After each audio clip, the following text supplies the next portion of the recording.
Olá, boa noite. Quarta-feira, dia de falar sobre saúde. Então eu começo com a história de Prometeu, um dos titãs da mitologia grega. Na verdade, Prometeu ele foi condenado por Zeus pelo crime de roubar o fogo da inteligência e dá-lo aos homens. E a pena do Prometeu foi terrível. Ele foi amarrado no rochedo para que uma águia dilacerasse diariamente o seu fígado. Como o fígado se regenera à noite, na verdade, essa pena seria eterna para o Prometeu, coitado. Bom, embora o fígado tenha esse poder de regeneração, algumas doenças são terríveis e dão trabalho, mas tem tratamento. Hoje nós falamos sobre o fígado, as principais doenças, e o nosso convidado é o doutor Heitor Rosa. Boa noite, doutor. Boa noite, Aurélia. Tudo Prazer bem? estar com você. Novamente. Isso. Nosso segundo assunto faz referência às mulheres. Vamos falar de ovários policísticos. Nossa convidada é a doutora Fabiana Garcia. Boa noite, doutora. Então, daqui a pouco, Fabiana vem para cá, mas enquanto isso, um pequeno intervalo que eu começo com o doutor Heitor Rosa.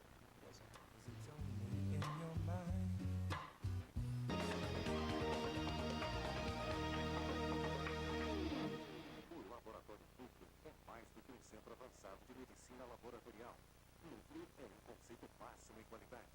Especializado em dosagens hormonais, possui 23 anos de comprovada experiência e alta tecnologia, garantindo rapidez e confiabilidade. Núcleo faz a diferença. 12 filiais, coleta domiciliar e resultados via internet. Tudo para seu conforto e bem-estar. Laboratório Núcleo, cuidando de você. 3223-5000.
Coração são os reis do organismo. Os principais. Então, E ele é o maior órgão. Ele é grande. O maior órgão. É grande. Chega a pesar em torno de 1,5 kg. E como é que é esse poder de regeneração que o fígado tem?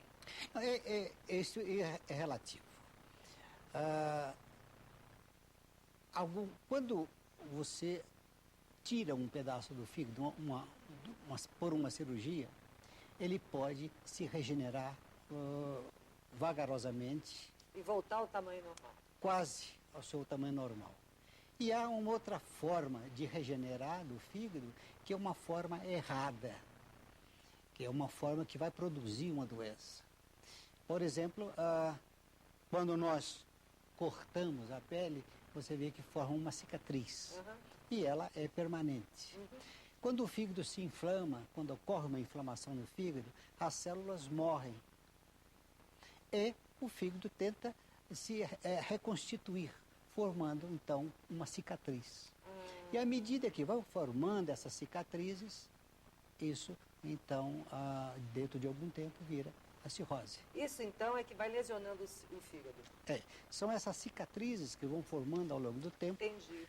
Que diminui a função do fígado. Entendi, mas é só antes da gente entrar nas principais doenças, se uma pessoa vai para um churrasco E se nesse churrasco ele exagera na gordura, ele come aquela gordura da carne, a carne gordurosa, ele bebe em excesso, dentro de quanto tempo o fígado, isso é uma pessoa considerada uma pessoa com boa saúde, tá? Um fígado em bom estado.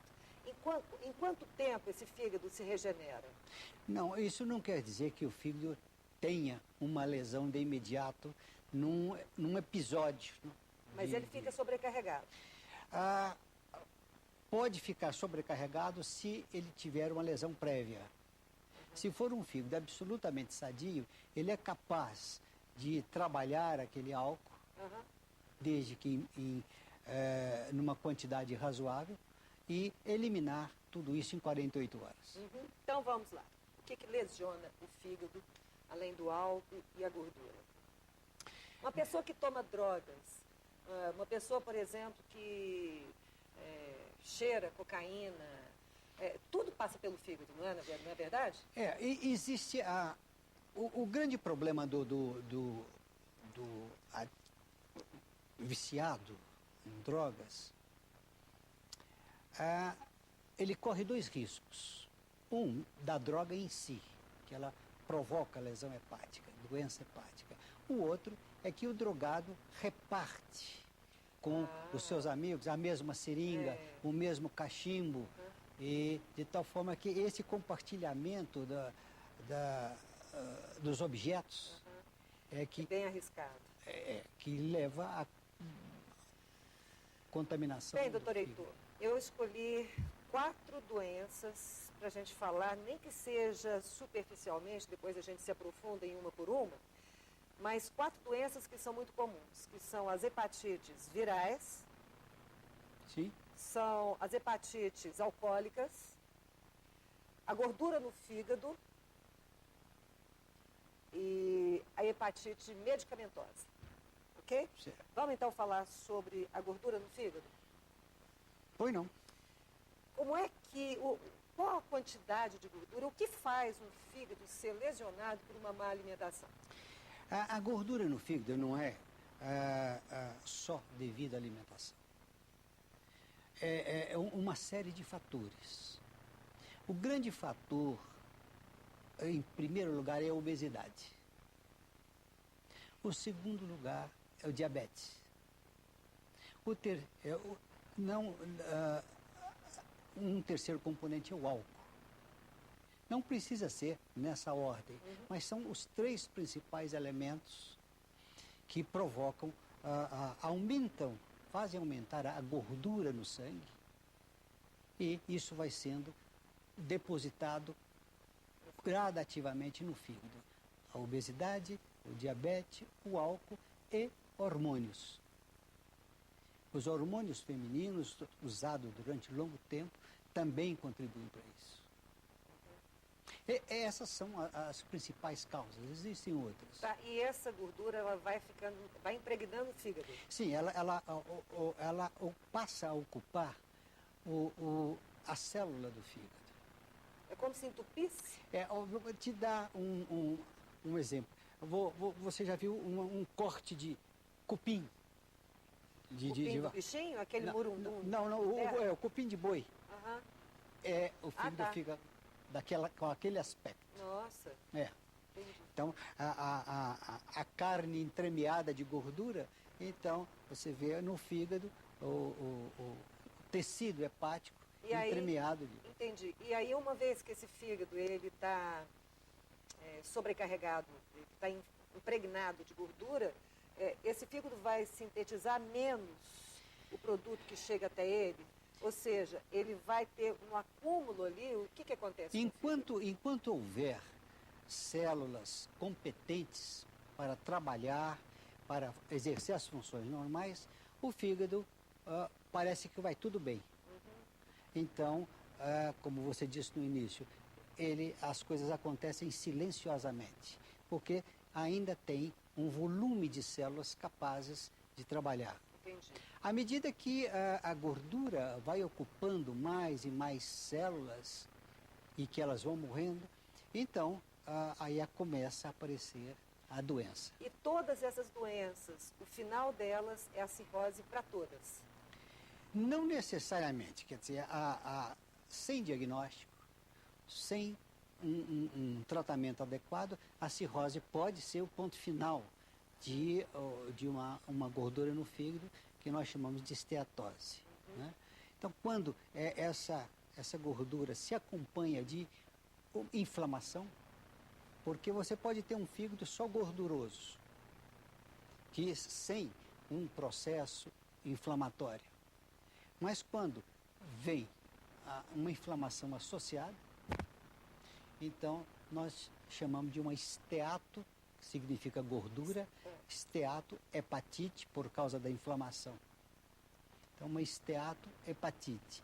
Essa forma de esteatohepatite a gente diagnostica através de biópsia.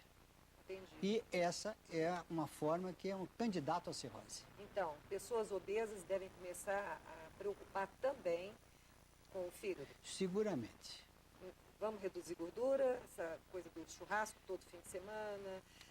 É interessante, a primeira coisa a diminuir é o sedentarismo. Segundo, fechar a boca. E terceiro, medicação, orientação adequada, o diagnóstico adequado. As medicações, principalmente anti-inflamatórias, vão direto para o fígado ali e começam a provocar uma lesão, que se a pessoa tem essa continuidade, de repente traz ali corrói um pedaço, doutor, é isso? Não, os anti-inflamatórios, eles podem lesar o fígado, mas isso depende da sensibilidade de cada um, a quantidade da droga utilizada e o tempo que isso é usado. Certo, entendi. Por isso que as pessoas que, de repente, elas ficam fazendo automedicação, elas não têm nem noção do quanto que elas podem danificar o corpo. Nenhuma automedicação é benéfica, né? Verdade. Daqui a pouco a gente volta, nós vamos falar sobre bebida, principalmente porque tem aquelas pessoas aí, eu não sei, tá? Vou perguntar para o doutor Heitor. Essas pessoas aí que bebem uma cervejinha todo dia, será que a quantidade pequena, mais diária, danifica? Ao longo do tempo, isso pode levar a uma lesão cirrótica? Daqui a pouco a gente vai já.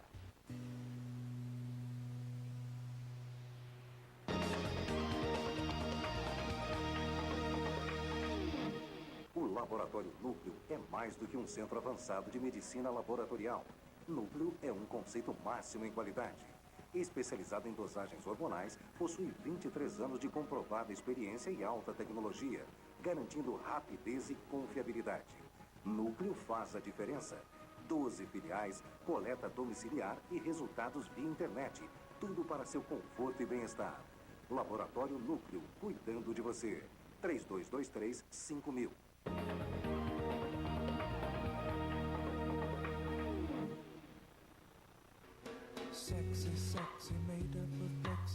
Estamos de volta conversando com o doutor Heitor Rosa. O doutor Heitor é uma sumidade quando se trata de fígado, quando se trata de aparelho digestivo, ele sabe muito, é uma das pessoas que mais sabem sobre isso no país.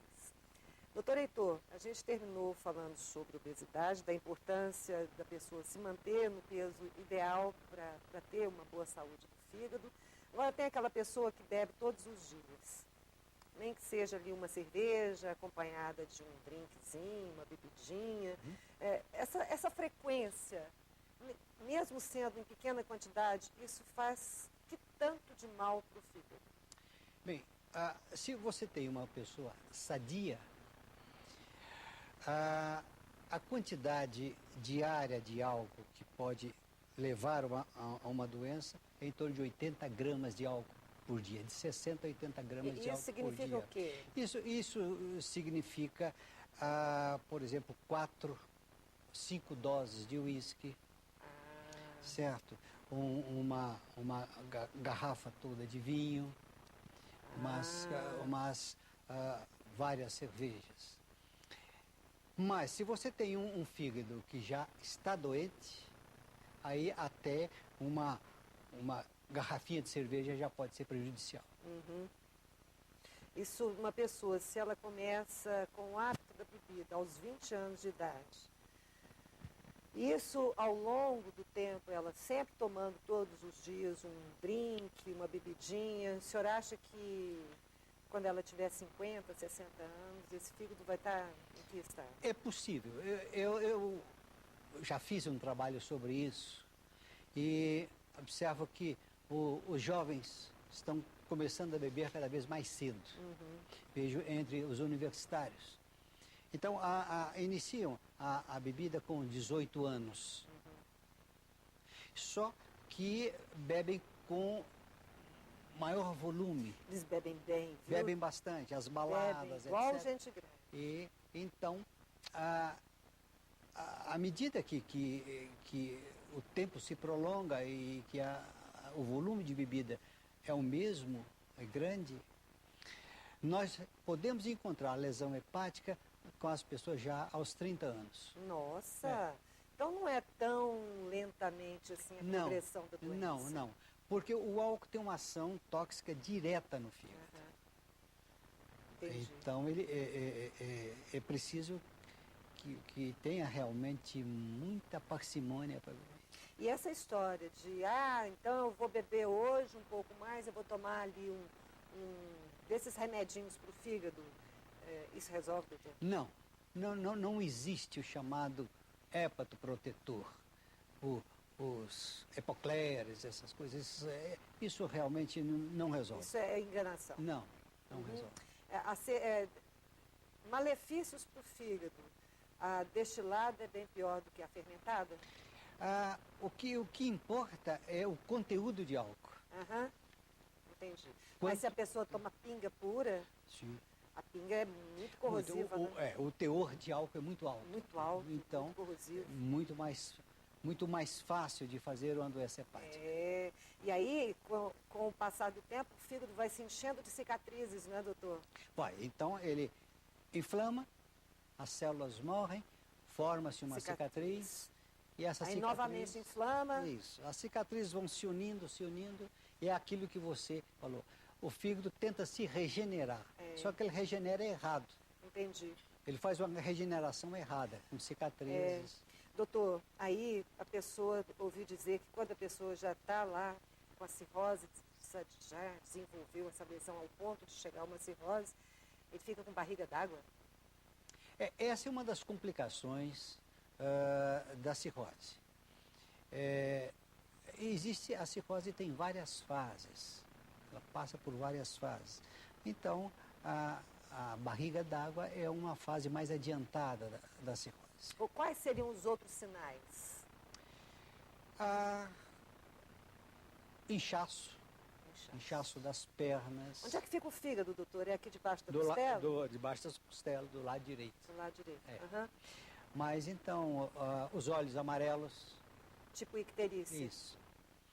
E fraqueza, emagrecimento. Sangue nas fezes? Não. Fezes esbranquiçadas? Alguns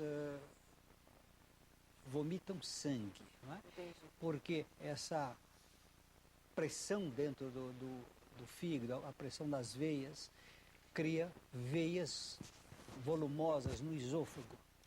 Nossa. E são essas veias que se rompem e a pessoa vomita sangue. Tem hemorragia. Que horror, meu Deus. Falar um pouquinho sobre hepatite, doutor. Hepatite C não tem vacina ainda. Não, infelizmente não. Mas hepatite A e hepatite B tem? Tem, e todos devem ser vacinados. Qual que é a hepatite que a gente pega através de alimentos mal lavados? Ou então ostras? Qual é essa? B ou A? A hepatite A, ela está muito mais relacionada aos hábitos de higiene. Alimentos, época das frutas, das uvas, e água contaminada, água de piscinas. Enquanto que a hepatite B, ela, a fonte de infecção é através do sangue, o contato sexual, a promiscuidade sexual. Doutor, contato sexual não precisa haver nenhum ferimento. Apenas a troca de secreção já é suficiente para a pessoa se infectar? Depende do vírus. O vírus B, a transmissão sexual é muito alta. Enquanto que no vírus C, na hepatite C, a transmissão sexual é praticamente irrelevante. É mais a troca de sangue? Mais troca de sangue. Desses 3 tipos, qual é o pior?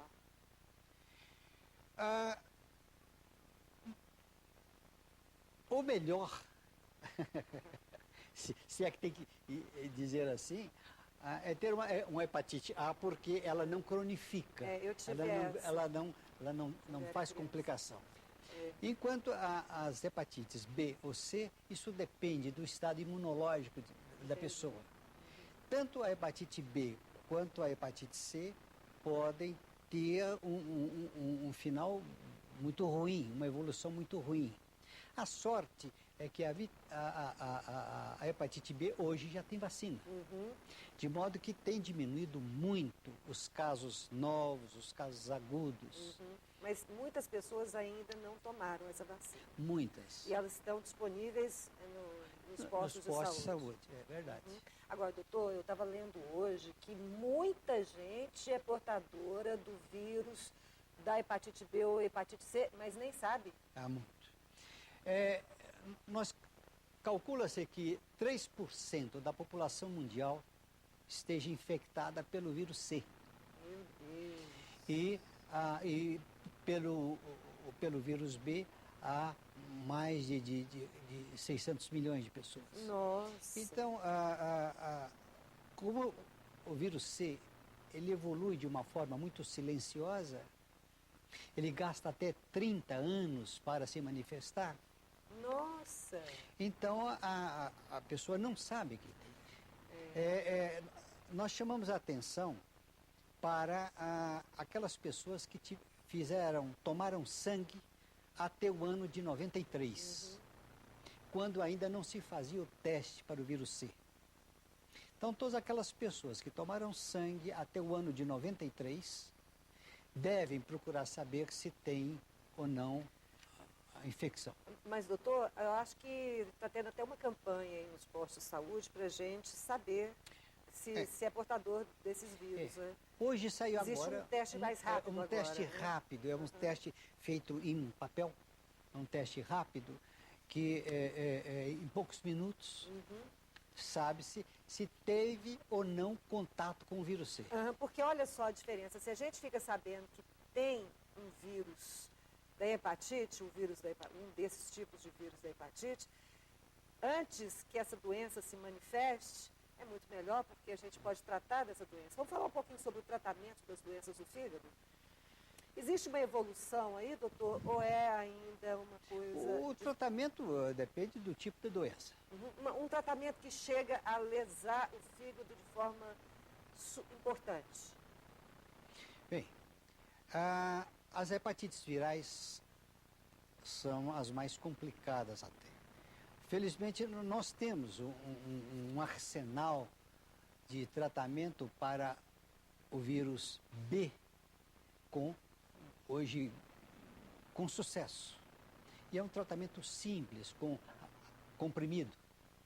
Enquanto que para o vírus C, nós temos uma menor taxa de sucesso, mas as perspectivas são muito boas. Eu acredito que dentro de mais alguns anos teremos mais reforços para o tratamento do vírus C, que é o mais difícil. Por enquanto, o melhor tratamento é a prevenção, a vacina contra o vírus B. O vírus C, infelizmente, não tem vacina, não tem, porque ele muda tanto, ele é um camaleão. Ele é um mutante? Exato. De tempos em tempos, para você ter uma ideia, por dia podem ser produzidos bilhões de vírus. mas eles morrem, sobram alguns milhões. E à medida que passa o tempo, ou quando você dá um medicamento, o vírus se transforma, ele sofre uma mutação, de tal forma que o remédio passa a não ter a mesma eficácia. Daí que você tem diversos tipos de mutantes do vírus C. E disso é a dificuldade de fazer a vacina. O doutor, morre-se muito com problemas no fígado? Sim, o fígado, ele vem logo após as causas cardíacas, como infartos ou os cânceres, né? Mas as doenças hepáticas não tratadas, não diagnosticadas corretamente, elas são fatais, como o câncer de fígado, por exemplo. Vou falar só um pouquinho do medicamento. Tem muitos meninos aí, adolescentes, que estão com problema de acne. Eles tomam um medicamento, eu não sei, vou falar o nome comercial aqui, porque eu não sei o nome científico, é o Roacutan. Sim. E normalmente o médico, antes de prescrever esse medicamento, ele pede um teste de laboratório da função renal dessa pessoa, desse indivíduo. Vamos falar um pouquinho sobre esses medicamentos, e às vezes a pessoa acha que o Roacutan não tem problema nenhum. E outra coisa, misturar esse medicamento e bebida, essa combinação, o que o senhor tem a dizer sobre isso? Eu acho que os dermatologistas são muito bem orientados. E eles sabem realmente dos riscos e interpretam corretamente as provas hepáticas. Quando tem uma certa dúvida, pede uma parceria com o hepatologista para uma avaliação. Um fígado previamente doente, esses remédios não são aconselhados. E se durante o tratamento se observa uma alteração das funções do fígado, então esse tratamento é interrompido. Certo, doutor. Essas provas de função hepática, de função do fígado, elas são feitas nos laboratórios, como o núcleo, por exemplo, que faz todos os exames com relação ao fígado. A gente não pode ir fazendo assim, pedir num exame de check-up, já pede logo para o especialista para ele prescrever um exame que testa o fígado com 30, 40 anos, para a gente ir acompanhando a saúde do fígado? Eu acho que não, isso é muito genérico. Por exemplo, eu vou ver o meu coração, eu vou ver se eu tenho uma gripe forte, eu vou ver o meu pulmão, mas eu nunca vou ver o meu fígado. Eu acho que nada é melhor do que um exame clínico. Um exame bem feito. E a partir daí você sabe o que deve ser pedido. Tá certo. Porque os exames são muitos. E você observa que muitos exames são feitos de forma desnecessária. Gasta-se material, gasta dinheiro. Tá certo. E então a gente prefere os exames mais orientados. Doutor, eu agradeço a sua participação, muito obrigada. Foi um prazer. Mais uma vez a gente teve, assim, informação. Muito obrigado pelo prazer qualidade. de voltar aqui. Eu é que agradeço. Daqui a pouco, Fabiana Garcia chega para falar sobre ovários policísticos.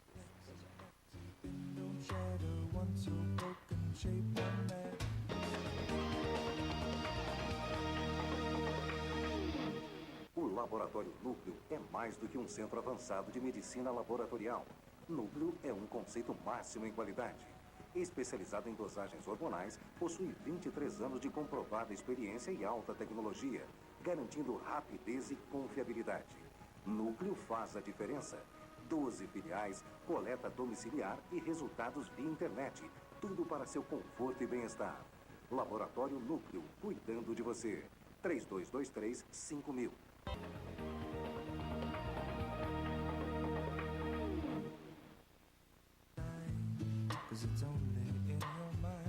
Estamos de volta agora com a doutora Fabiana Garcia, ela é ginecologista, obstetra, e o assunto, nós vamos falar sobre ovários policísticos. Boa noite, doutora. Boa noite, querida. Tudo bem, querida? Tudo.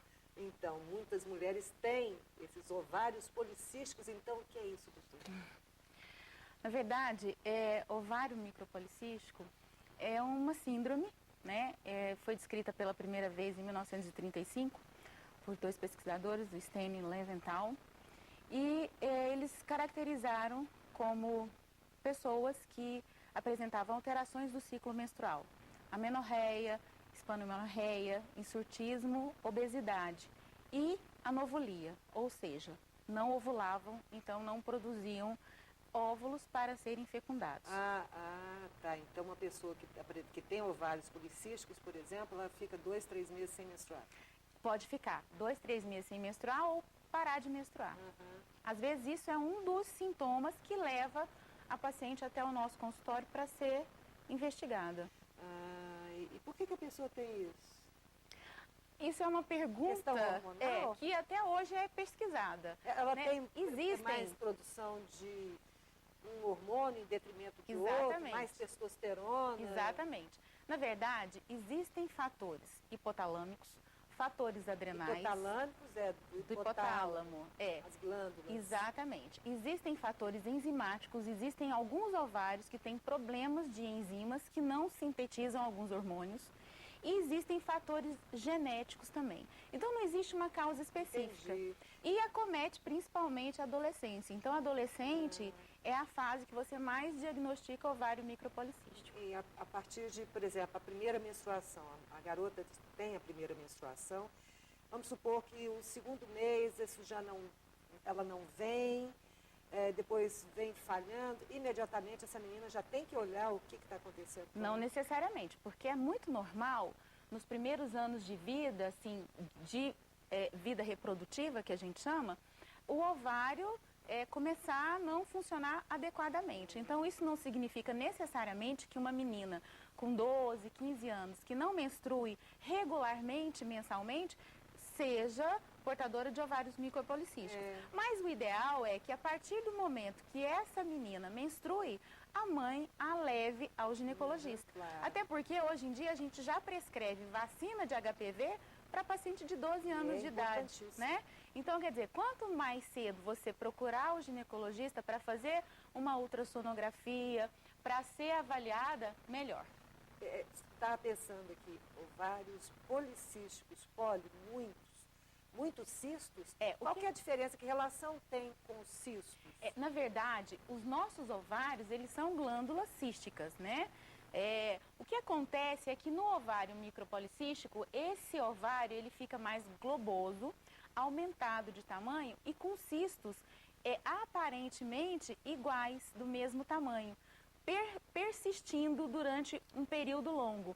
É diferente se você avaliar um ovário normal, dependendo da época que você avalia com a ultrassom, esse ovário vai estar menor, vai estar maior e esses cistos vão diminuindo ou vão aumentando. Por exemplo, na época da ovulação, se você fizer uma ultrassonografia, você vai ver que esses ovários vão estar com folículos maiores, que significa que aquela mulher está ovulando adequadamente. Isso chega, uma vez que ela apresenta, é uma síndrome, né? É uma síndrome. Ela pode ter vários sintomas. Ela pode ter obesidade, ela pode ter insurtismo. O que é um insurtismo? É um aumento da quantidade de pelos, né? E esses pelos são pelos diferentes daquela pessoa que tem pelo, porque ela tem fatores genéticos, né? Hereditários. São pelos mais grossos, né? E localizados em regiões que normalmente a mulher não tem, que é a região do tronco, né? Na areola, no bigode e barba. Mas isso em função da produção de testosterona dela que aumenta. O que acontece? Nós temos uma alteração de um hormônio chamado hormônio luteinizante, que é o LH. Isso faz com que haja uma alteração na produção dos hormônios androgênicos, que são, né, no frigir dos ovos, a testosterona. E isso desencadeia alguns sintomas relacionados ao aumento da testosterona. E algumas mulheres também reclamam que a oleosidade da pele aumenta, que elas têm mais acne. Entendi. E isso é uma coisa que incomoda muito a mulher. Tem uma incidência alta, não tem, Fabiana? Tem. Infelizmente tem. Muita E em mulher algumas reclama mulheres disso. mais maduras, depois de um determinado tempo de ovário funcionando normal, também pode apresentar. Mas o bom de tudo isso Mas é que depois a da gente menopausa consegue... acaba? Não, depois da menopausa a probabilidade não existe. Não é- Porque o ovário, Porque teoricamente, na menopausa ele já não funciona Mas se mais. ela fizer reposição? Não, mesmo com a reposição, não, porque é um outro mecanismo que desencadeia o ovário micropolicístico, né? E, assim, o bom de tudo isso é que, assim, a gente consegue controlar com anticoncepcional. E o anticoncepcional faz ocorrer uma reversão nesse quadro crônico, digamos assim. E é importante porque, principalmente em pacientes jovens, a gente tem que preparar essa paciente para ter uma vida reprodutiva adequada. Porque né? eu estava vendo que parece que mexe ali na fertilidade da mulher. Com né? certeza, porque se um dos sintomas é a anovulia, ela não ovula, então, consequentemente, ela não vai ter condição no futuro de gerar. Mas isso não significa infertilidade, Não, hein? principalmente É uma com- complicação muito grande na cabeça das pacientes, que às vezes elas chegam ao consultório dizendo assim, eu não vou conseguir engravidar porque o médico falou que eu tenho ovário micropolicístico. Isso, na verdade, não é bem assim. Por isso que mesmo quem tem ovário micropolicístico tem que se cuidar, usar anticoncepcional, preservativo, porque pode que numa dessas você ovule e engravide sem Não, e estar outra preparada. coisa, hoje em dia, essa questão de fertilidade já não é mais como se fazia 10, 15, 20 anos atrás. É verdade. Hoje teve uma evolução muito grande nessa área. É verdade. De vez em quando o doutor Corival vem aqui e ele mesmo fala que hoje em dia qualquer pessoa, é muito difícil uma pessoa não poder gerar outra. Nós temos visto cada vez mais mulheres numa fase mais avançada serem capazes de ser mães, né? Inclusive com congelamento de óvulo, né? Que é legal demais. Uma técnica muito interessante. Para quem quer ter filho mais cedo. Exatamente. Né? Doutora, como é que se faz o diagnóstico desse problema? Primeiro, clínico, né? Você conversando com a paciente, você ouvindo as queixas que ela tem, você já tem uma noção de que esse ovário provavelmente está funcionando mal. E depois a gente lança mão da ultrassonografia, que é um exame de imagem, e através desse exame o médico vai conseguir visualizar o aspecto do ovário, e aí nesse exame a gente consegue detectar o ovário micropolicístico. Então a gente vai para um pequeno intervalo, daqui a pouco a gente volta para falar um pouco mais sobre problemas femininos. Até já.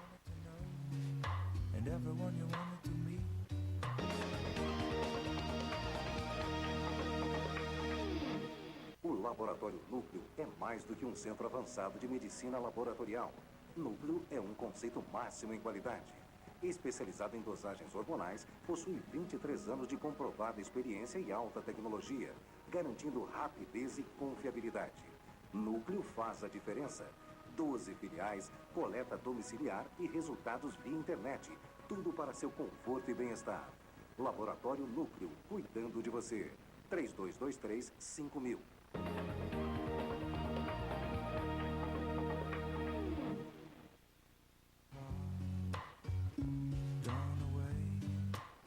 Bom, estamos conversando com a doutora Fabiana Garcia. Hoje a gente está falando sobre ovários policísticos. Os planos de saúde, que cobertura que eles dão para as portadoras dessa síndrome, doutora? Bom, se o seu plano está... se você não tem carência, ele cobre tudo, tranquilo. Você pode fazer todos os exames e ser atendido, né, apesar dessa dificuldade que está havendo atualmente entre o Conselho Regional de Medicina, o Conselho Federal de Medicina e os planos de saúde, nesse impasse de quem arca com o quê, as consultas, porque é um tratamento praticamente clínico. Você não indica cirurgia para tratar o ovário micropolicístico. Já houve uma época que isso era feito. Eles acreditavam, né, que se você fizesse uma ressecção de uma parte dos ovários, você iria tratar o problema. Hoje a gente não faz mais isso. A gente só faz cirurgia quando você tem tumores sólidos, um aumento muito grande do ovário e que não responde ao tratamento clínico, ou então quando você tem uma possibilidade de endometrioma, que é um acometimento do ovário por uma camada do útero que não deveria estar no ovário. né? E que é uma coisa importante porque pode levar à infertilidade e no ovário mais importante ainda. Nossa, não tem nada a ver com endometriose? É a mesma coisa. A endometriose é uma implantação anômala do endométrio, que é a parte que recobre o útero feminino. E aí do útero da mulher, e nessa implantação ela pode se implantar em vários lugares. Na bexiga, no intestino, ela pode se implantar nas trompas e no ovário. Então, quando ela se deposita ali no ovário, ela pode desenvolver um tumor que a gente chama de endometrioma, e esse ovário fica todo tomado de sangue, né, como se fosse um sangue menstrual, e isso faz com que haja toda uma alteração na função do ovário. E isso é um problema muito, muito mais grave do que o ovário micropolicístico. Esse sim é um problema que requer, às vezes, tratamento cirúrgico e tratamento com hormônio em longo prazo. E né? dói, não é? Incomoda muito, porque é como se você menstruasse não só, né, pela vagina, mas você menstrua na barriga. Então, aquilo causa uma irritação peritoneal e provoca muita dor. É um outro sinal, né, de que às vezes você tem que investigar mais quando a paciente relata e se queixa de que há uma dor muito grande no período menstrual. Entendi. Porque às vezes ela vem de uma história sem dores, aí de repente começa a ter cólicas, a ter esses incômodos assim de uma hora para outra. Isso pode se desenvolver assim, né? Pode, e é por isso que é importante, né, assim, ir ao ginecologista não quando você tem alguma coisa, mas ir a cada 6 meses, fazer o exame de Papa Nicolau ou preventivo, fazer uma ultrassonografia, né? E assim como o doutor Heitor falou, os exames de laboratório, assim, é lógico que nem sempre todos são necessários, mas alguns são importantes. Dependendo da idade da paciente, né, eu sempre costumo pedir exames que vão me dizer como é que está a função daquele ovário, dependendo da fase dela, né? Entendi. E só para te deixar mais tranquila, você sempre faz prova de atividade hepática, porque faz parte da minha rotina, tá? Eu sempre peço para você. Então, assim, é importante que, dependendo da idade da pessoa, esses hormônios sejam avaliados. Porque o uso de anticoncepcional, como o doutor falou, que cada vez está sendo feito com menos idade e de maneira, às vezes, assim, desorganizada, porque é muito mais fácil uma menina começar a tomar anticoncepcional porque ela vai à farmácia e o farmacêutico prescreve, ou então porque a amiga toma um que faz bem para ela, porque a amiga emagreceu com aquele anticoncepcional e ela vai tomar o que emagreceu a amiga, do que ela ir ao consultório e o médico prescrever. Né? Então, por isso que hoje, com essa gama enorme de anticoncepcionais maravilhosos, de última geração, com quantidades cada vez menores de estrogênio, a gente pode adequar a paciente para que ela tenha uma vida tranquila, né? Claro. E se prepare para, quando chegar o momento de ter a vida reprodutiva dela, tranquila. Ela está bem. direitinho. E hoje em dia a gente engravida a hora que usa ela anticoncepcional para várias coisas, inclusive para tratar TPM. Eu tenho várias pacientes que usam anticoncepcional porque não querem mais menstruar ou porque essa menstruação causa, né, transtornos muito fortes e que a gente só consegue evitar sem a menstruação E estar... resolve. Bastante. Resolve bastante. Ou seja, ela passa a não ter essa oscilação hormonal. Existe um equilíbrio hormonal maior e isso vai minimizar bastante os sintomas. É lógico que cada caso é um caso. Ninguém é igual a ninguém. Eu não posso dizer para você que anticoncepcional é a 8ª maravilha do mundo, mas com certeza, desde o momento que ele existiu, ele tem nos ajudado Cumpre bastante. uma função importante. Cumpre uma função social, né, e curativa bem interessante. Você estava falando sobre essa nova medicação anticonceptiva boa e nova que tem surgido. Aí me ocorreu uma outra questão que a mulher fica muito em dúvida, a maioria das mulheres tem muitas dúvidas com relação ao climatério e à menopausa. Você é a favor de uma reposição de hormônios femininos quando falta o hormônio na mulher ou vocês já começam uma reposição antes mesmo dela ter essa falta? Isso depende de cada caso. não dá para você generalizar. Eu, como ginecologista, eu não posso ter uma opinião única e encarar todo mundo de uma maneira uniforme. A reposição preventiva, ela pode até ser feita dependendo da necessidade da paciente. Eu acho que, enquanto houver uma função ovariana adequada, eu prefiro, assim, na maioria das vezes, esperar. E a própria paciente que vai estar à minha frente, ela vai me dizer o que ela quer. Né? Não adianta eu prescrever uma coisa se ela, inclusive, não está disposta a usar. O importante é que ela se sinta bem. A gente tem que ser feliz, Aurélia, não é verdade? Verdade. A gente tem que ser feliz, a gente tem que ser saudável, né? Não importa se for, né, doutor Heitor, comendo um churrasquinho de vez em quando, tomando uma cervejinha. O importante é você ser feliz. E a reposição hormonal, isso, em alguns casos, faz a mulher ser feliz. Por quê? Porque melhora a pele, melhora a lubrificação vaginal, faz ela sentir mais desejo sexual. Em outros casos, existem mulheres que não querem, então eu tenho que respeitar isso. Agora, se existe uma medicação que pode ser usada, por que não usar? Né? Tanto preventivamente como para reposição para aquelas mulheres que o ovário já não funcionam mais. Inclusive a testosterona. A gente usa a testosterona, porque a testosterona, apesar da gente estar colocando ela hoje como vilã, ela não é sempre vilã. Ela é importante para nós mulheres.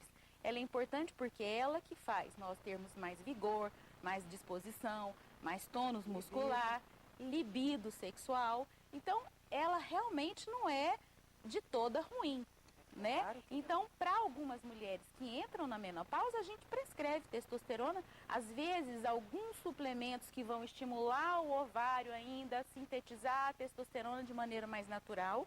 Mas existe uma necessidade, em alguns casos, de você repor, sim. Então, por que não? Não é verdade? O importante, eu acho, é isso, é o bem-estar, é a qualidade de vida. Olha, eu me lembro, minhas tias, me lembro até mesmo minha mãe, muitos anos atrás, parece que havia uma dificuldade muito grande de acertar no medicamento de reposição do estrogênio, da progesterona, seja lá os hormônios femininos, né, que a gente precisa. Havia uma dificuldade, testava um, não dava certo, testava outro, não dava certo, tinha um efeito incômodo aqui, era uma luta. Hoje em dia, como que isso, em que pé que isso está? Antigamente não tinha doutor internet, porque hoje as pacientes chegam no consultório já sabendo exatamente o que elas querem, o que elas precisam e o que medicação elas podem usar. E outra coisa, a reposição hormonal, a cada dia, vai ficando de uma certa maneira mais suave. O médico tem uma gama de possibilidades que pode ajudar essa paciente de maneira mais adequada. Antigamente, ir ao médico era mais difícil, falar sobre hormônio, falar sobre menopausa. A sua mãe, a sua avó, quando ia ao ginecologista, o que elas tinham às vezes até vergonha de dizer que elas tinham calor, que elas tinham a vagina seca, né, que o desejo sexual era já baixo. Hoje a mulher já não tem mais essa dificuldade de falar. E ela já sabe o que ela quer. Então, assim, existe essa diferença. Não é nem que antigamente era mais difícil se medicar.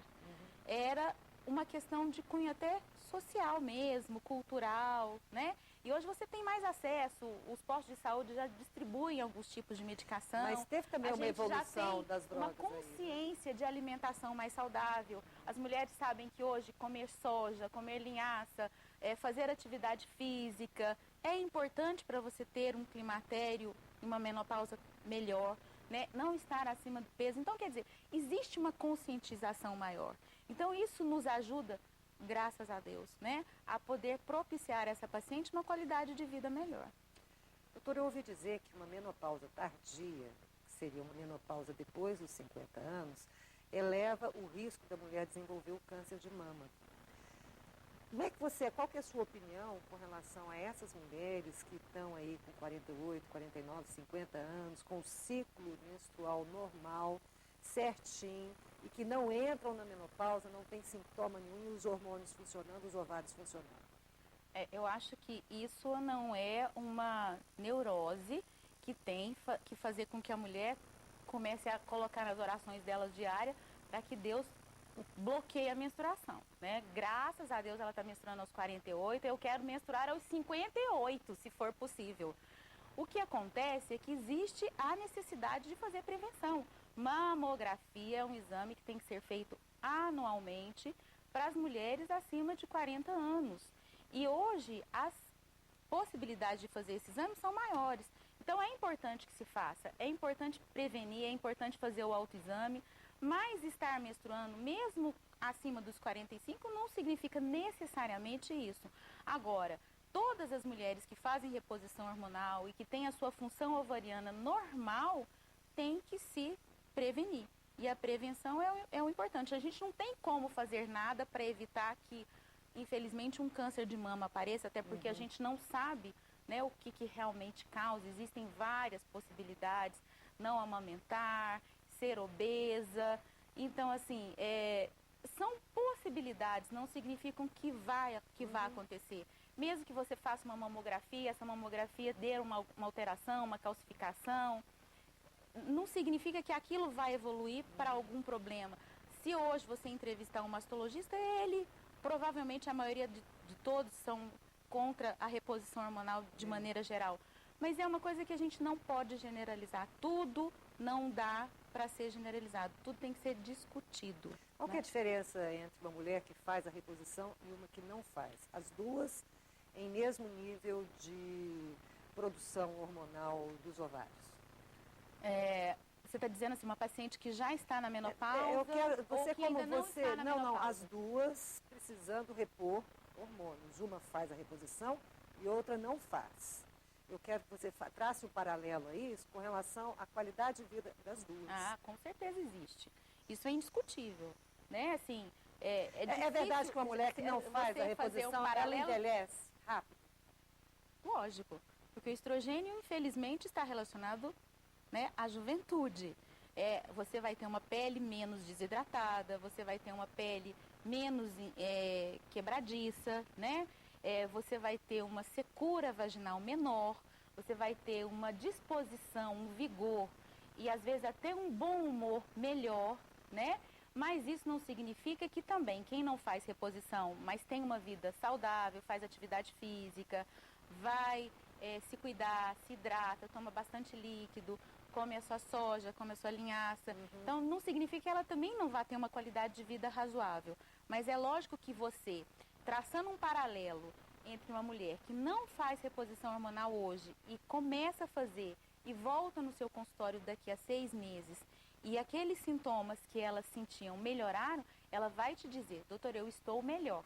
Isso já é, né, um sinal de que a reposição hormonal foi positiva. E só para a gente terminar, a reposição hormonal, ela pode ser de comprimido, pode ser de gel também, não pode? Pode ser de gel, pode ser adesivo, pode ser de implante. E você tem uma preferência ou não? Não, porque, por exemplo, o gel, ele só é o estrogênio. Ainda não temos a testosterona, desculpa, a testosterona temos. Não temos ainda progesterona. Entendi. Mas é lógico que a gente procura indicar uma reposição que seja adequada. Não Claro. só na praticidade, mas como financeiramente, né? Claro. Porque a medicação hoje muito cara, às vezes a pessoa usa Inviabiliza 3 o processo. meses e aí depois ela deixa de usar, então fica difícil. Não, e outra coisa, a pessoa que vai fazer a reposição, não tem jeito. Né? Ela realmente vai ter um conforto muito... Tem umas pessoas que falam da reposição natural. O que você acha disso? O fitoestrogênio, isso é uma coisa assim, tem uma época que a medicina ama, tem uma época que a medicina condena, mas assim, hoje em dia, cada vez mais lançamentos têm sido vistos no mercado, né? Eu tenho paciente que usa, eu tenho paciente que começa a usar e não gosta.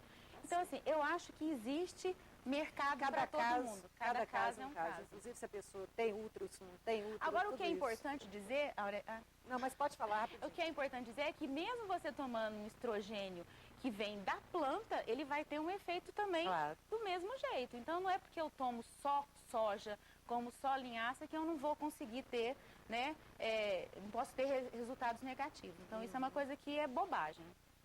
Obrigada. Mais Eu que uma agradeço. Vez. Essa minha médica querida, eu vou lá, ela faz um check-up, eu saio de lá sabendo de tudo. E o check-up, é claro, que eu faço no núcleo. Um beijo grande, Fábio. Outro, querida. Obrigada pela sua audiência, pela sua companhia. Próxima quarta-feira a gente se encontra. Até lá. Beijo grande.